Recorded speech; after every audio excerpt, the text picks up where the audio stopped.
আপনারা আমার প্রায় 5 মাস মতো চলছে, এখন হয় নাই। তো আমার এখানে একটা অভিজ্ঞতা হচ্ছে যে পরিবেশের পরিস্থিতিতে পুলিশকে যেভাবে সাধারণ মানুষ বা পথচারী যেভাবে সাহায্য সহযোগিতা করার কথা, এই সাহায্যটা কিন্তু আমরা আসলে পাই না কোনো না কোনোভাবে। অর্থাৎ একটা এমপি পুলিশ একটা বিপরীতমুখী একটা মনোভাব আমাদের পোষণ করে।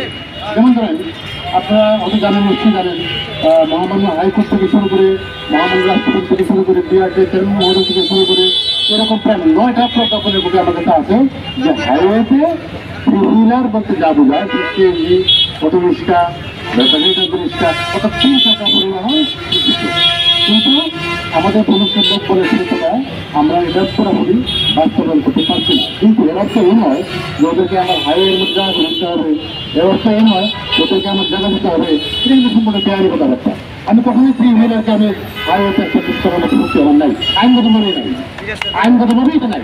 3 চাকারে আমি কখনো হাইওয়ের মাঝখানে স্ট্যান্ড বা তাকে জায়গা দিতে হবে এরকম বেআইনি কথাবার্তা আমি বলতে পারবো না।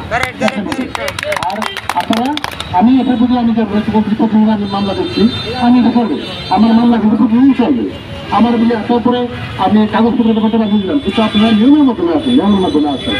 আর একটা বিষয় হচ্ছে, এখানে আমি আশা করবো আপনাদেরকে আজকে একটা উদাহরণ দিই। আজকে রাস্তার মাঝখানে যে ছোট বড় জমিতে এখানে সামনে বাচ্চার জন্য একটা তরমুজ দিতে পারে, তরমুজ গাছে পারে, ব্যানে তরমুজ বিক্রি করে। তা আমার 3জন গেলাম, আমি সহ আমি 3জন এত করে অর্ডার শিখি, কত বড় দুঃখজনক বিষয়, এটা হাস্যকর না।